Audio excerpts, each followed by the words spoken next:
Hello again.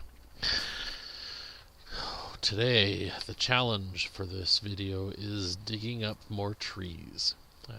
As you can see here, I was fairly successful at it.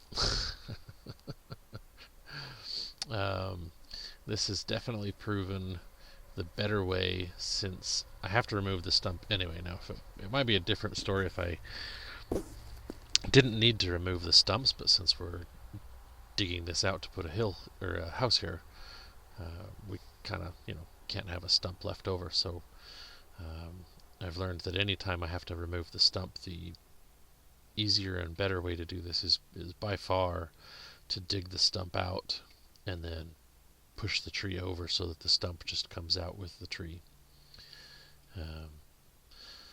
First thing I got to do though is move some lumber so that I can get the forks off the tractor and put the bucket back on.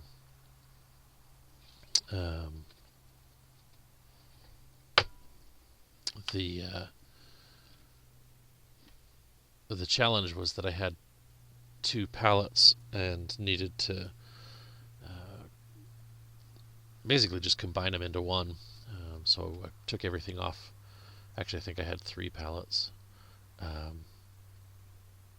So I'm just restacking everything to organize my my siding and battens.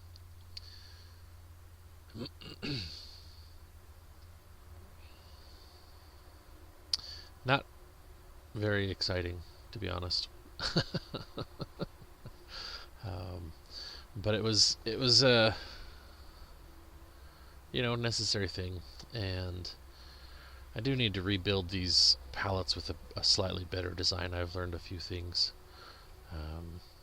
Like I since they're always going to be wider than the pallet forks, they're because they're always going to be like 6'8". I might even at some point build a pair or a set of pallets that are 10 feet long, so that when I do 10 and 12 foot boards, I can make sure I get them supported properly. We'll have to see, but I want the center supports, instead of having them evenly spaced, I gotta make sure I build some that there's a gap where the pallet forks themselves are at their widest. Right now I kind of have to pick them up slightly off center, and that's what I'm doing there, is just adjusting that to make sure that I can fit in between the support blocks. I've also learned that something I need to do is build a little bit thicker cross boards, and I don't know what the name of each piece is technically called. So, but there's boards that run the width of the pallet, and I think I need to build those slightly thicker, since they're what the majority of the weight is being held up on. So now that I'm back up here at the house site, though, I'm starting out by taking the junk dirt, basically the stuff that has a lot of the biomatter in it, branches, leaves, scrap twigs, whatever, and dumping that on the side of the hill to basically just build that out a little bit, and then took a couple loads and dumped them down the front of the house site as well, which will eventually lead over to where the septic field will be, and then will include over there will actually also be where the carport is set to go. And then it comes back to just a matter of digging. There are a lot of trees. This is probably the most time-consuming portion of this process. But it was also the one that actually felt the most progress. Like I'd start, and you could immediately see, hey, here's the progress where leveling has been a much slower challenge to deal with. But we're getting there. As of where I've gotten so far, I've got about, I would say, 2/3 of the house site actually roughly leveled in. I need to just take the box blade and go drag that around to completely even everything out. But Emily went out and helped me do the leveling, so I would start digging with the backhoe, and she would come up and check as I moved the dirt away and let me know how much deeper I needed to go. I've got the whole front side leveled into the same level, and worked my way up along the backside, kind of. The challenge is that the backside is, that's the north side, and I've got a lot more dirt to move on that. So that's definitely the goal. It's the 7th of October currently, and I've got about 2 weeks that I figure I've got before the rains really start to come. So we're actually going to be scheduling, if we can, we're going to try and schedule the county inspector to come out and do some inspection on the septic site. We'll have to dig some test holes for them, and that will be, I've got to get access to that spot though, which is, as I said, it's back further in the forest to the right of what you're looking at on the screen right now.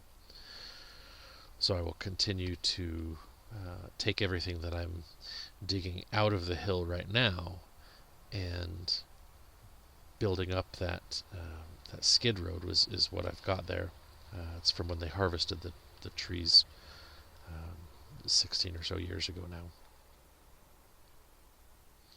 And so I'll just keep building that out, and then I can use that to get the tractor over where I need to be, and then dig the test holes for them, and we'll see where they need to be. The hope, and this is a really big hope, is that particular site will have decent enough topsoil and deep enough topsoil that we won't have to do a special like raised mound or whatever other kind of septic system, and we can just do a gravity fed septic system.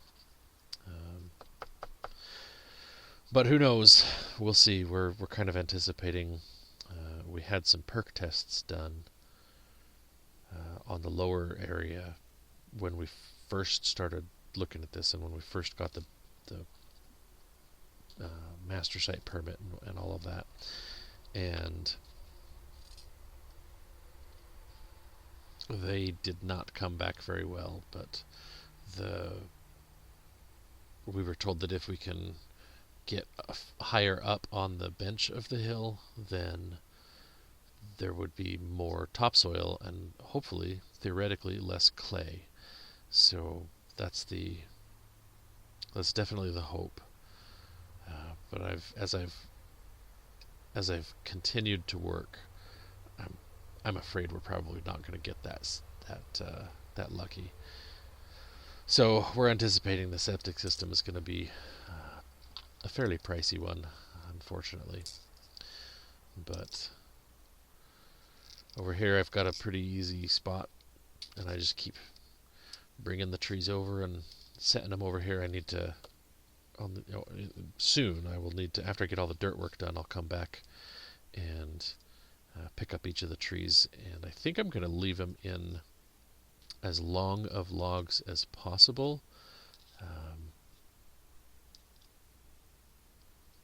Because I'm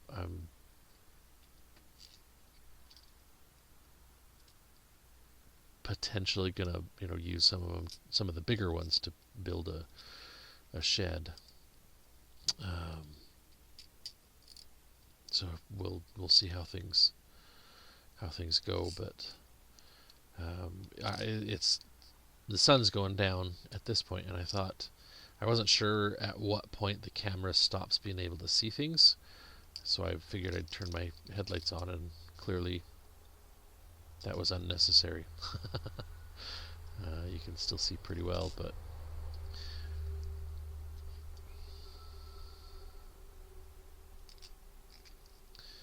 just try and push this guy over. He didn't want to go. But it's just a matter of taking the soil and moving things around. I came back the next day and had parked the tractor just in that spot. So this is exactly where I left that off.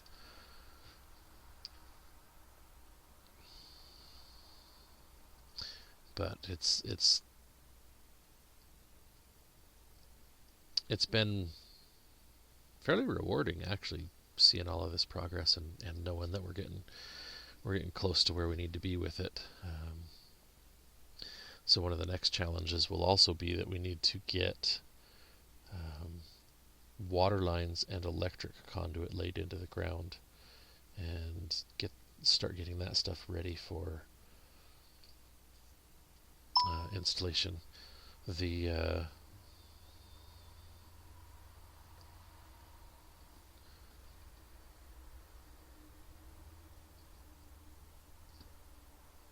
original spot we were talking about putting the transformer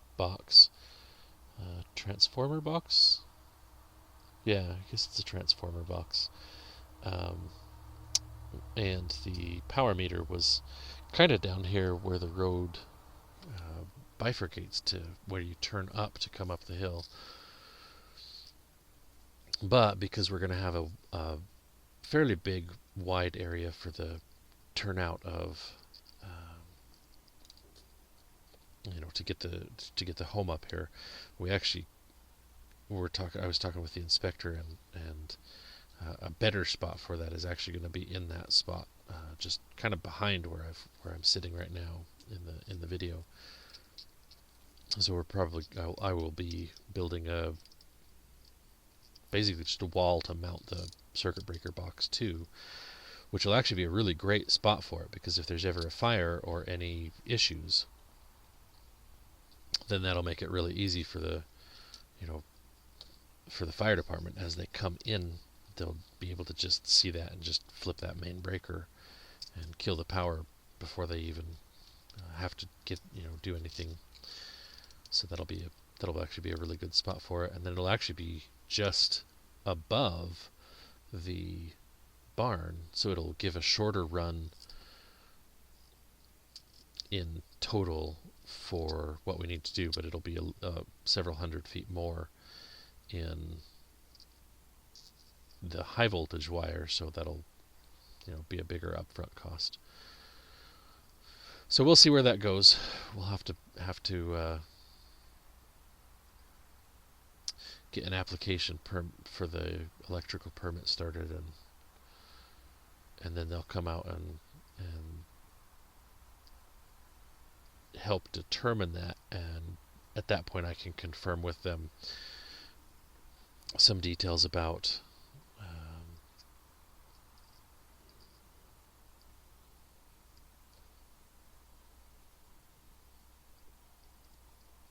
where everything can be and needs to be. And it'll be interesting to see what difference in price is also, since we're going a longer distance.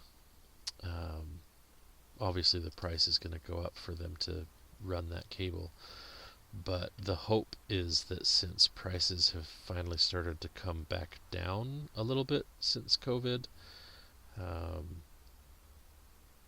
hopefully that will reflect in the cost of installing and running those lines. But I don't know, we'll see. That'll be time for future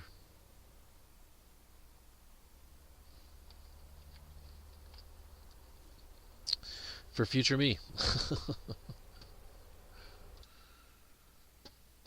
So most of these come out pretty easily because they're only 8 to 12-ish inches in diameter at breast height. But there's been a couple of them that were fairly difficult to actually come out. I had one that even though I had dug around the roots, it just had one bigger main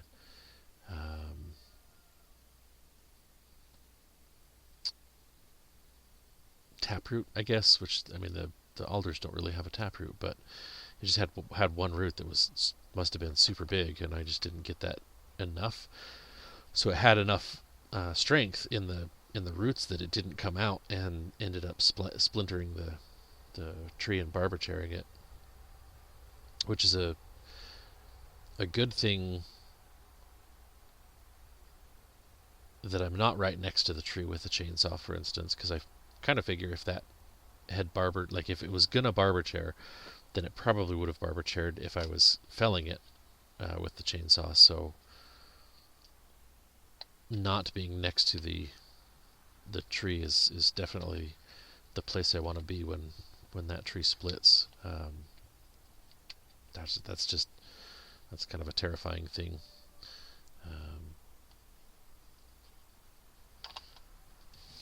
So anyway, yeah, it seems to be that the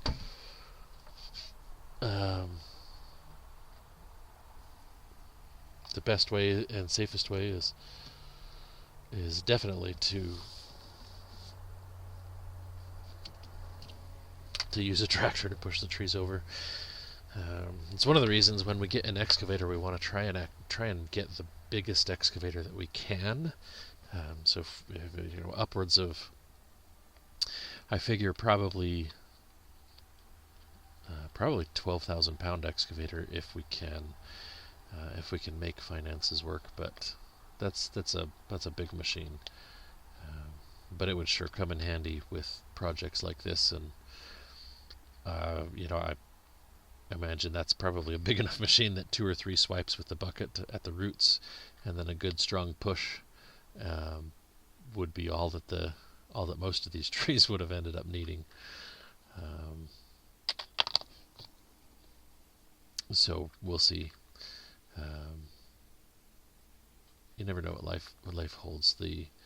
I think the thought process at the moment is actually that once we get done with this process here,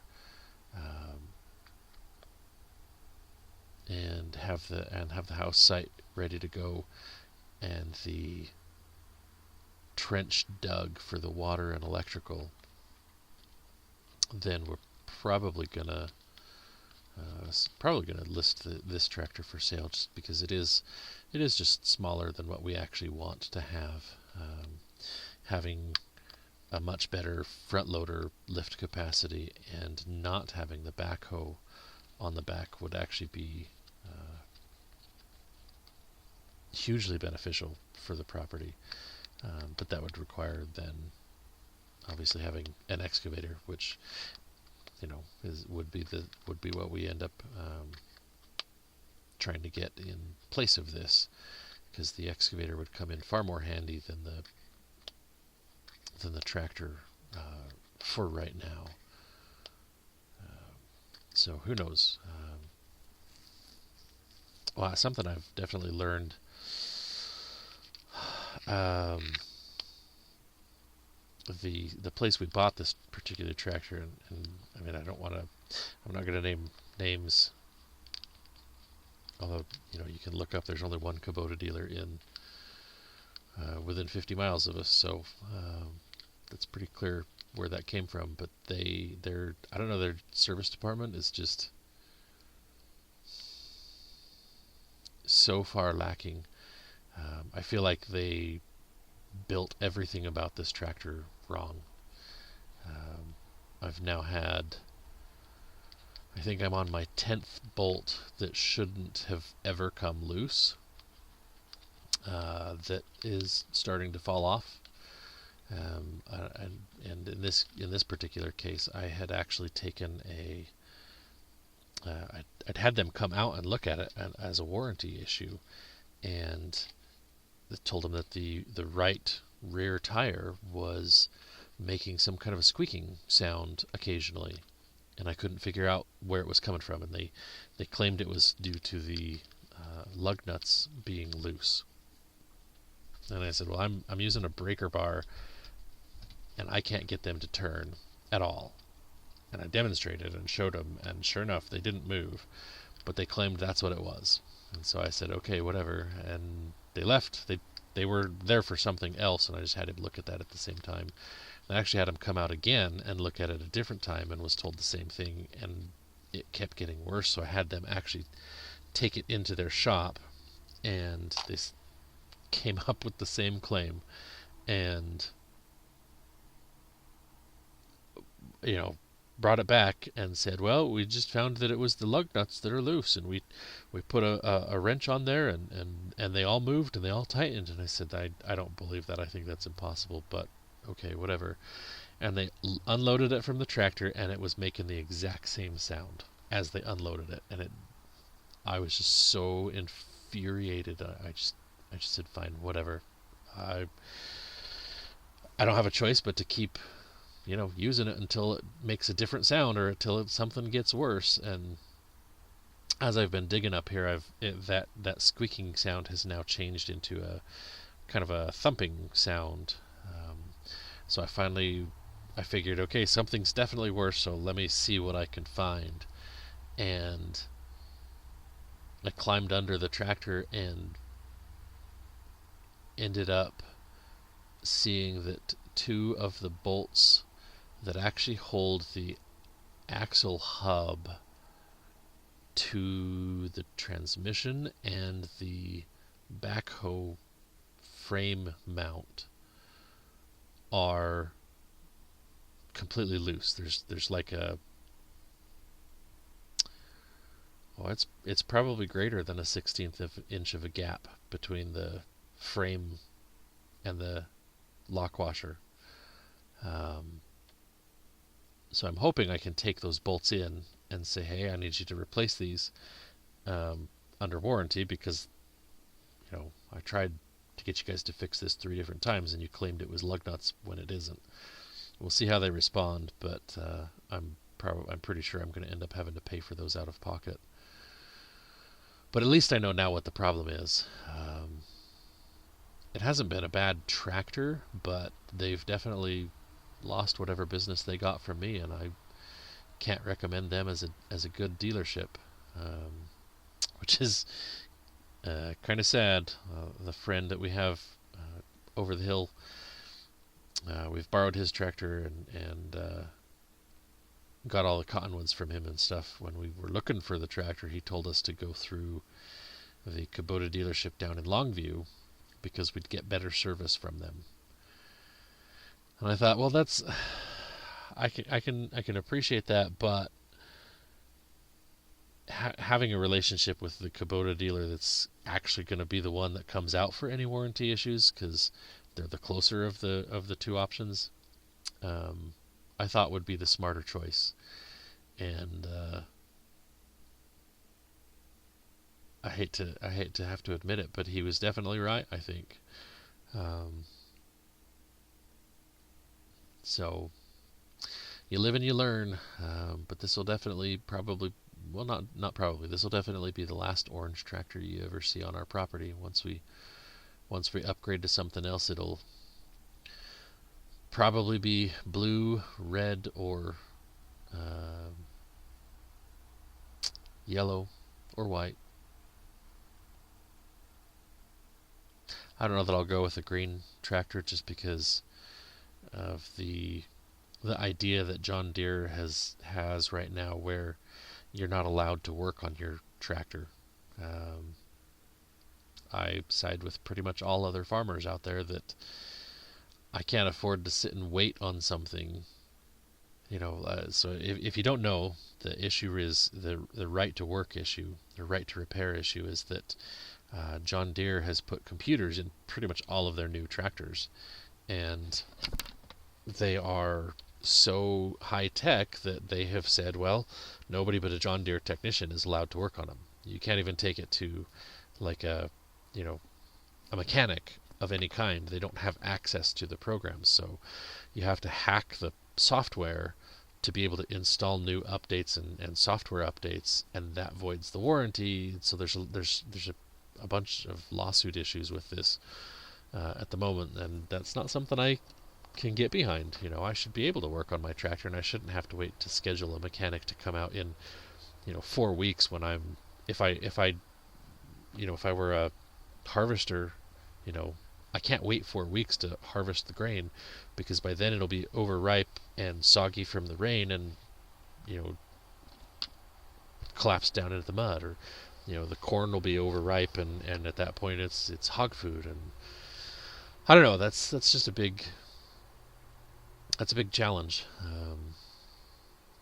So anyway, this is about where the footage for the progress goes. This is the last load of trees that I was able to drag out for this particular day.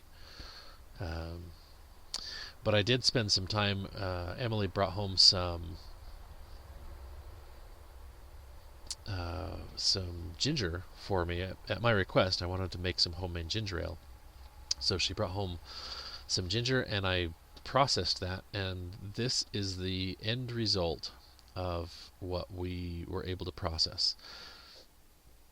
So the goal of this particular project was to have syrup that I can use to make ginger ale. So the 3 2-quart jars are across the back are the syrup, and it's technically just a light syrup. I end up with a given amount of juice from the process of steeping the ginger. So you peel the ginger, you slice it into pieces, and then put enough water in there to cover it and let that steep to bring out the gingerol and the other compounds from the root, or I guess technically from the rhizome. And then you take, if you're making candied ginger, for instance, you pour off all the water, which would basically be thrown away unless you're wanting to make ginger ale. And so I save that water because that's actually the goal. That's what I'm trying to get. And then I take the ginger pieces and candy those. So that's what's in the small jar on the right.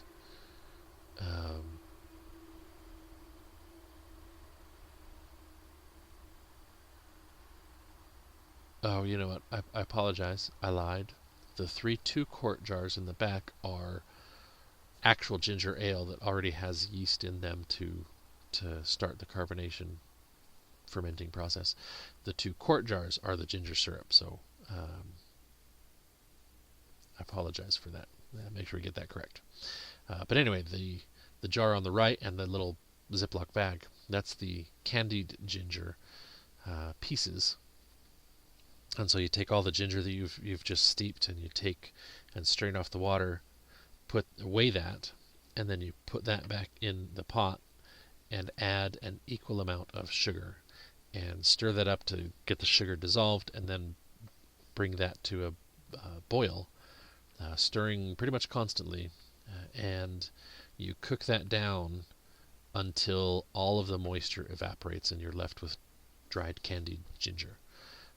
Then you have to hurry, and as soon as that moisture evaporates, it goes from a thick, sticky mess to suddenly going crystally white. And as soon as that happens, you turn that pot out onto a cookie sheet and spread that like on a cooling rack over a cookie sheet, and spread that out, because all of the pieces of ginger will have to be kind of broken apart as you spread them, and some of the crystals will stick to the pieces, thus you have the candied ginger.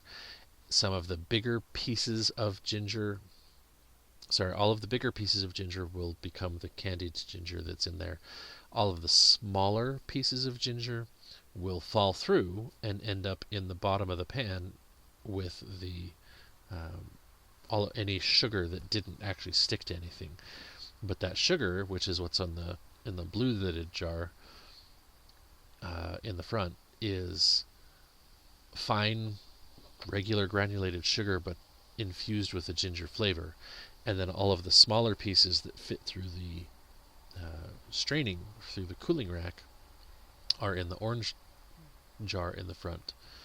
So we end up with 5 different products from processing the ginger, and they're all pretty amazing. So yeah, that's where we ended up with. We had some of that for when we had some family out here and to celebrate, and was able to enjoy some fresh homemade ginger ale. So that'll be where this video ends for today, though. As always, thank you for your time. Thank you for watching. God bless you and yours, and I hope you're able to stay safe and healthy out there.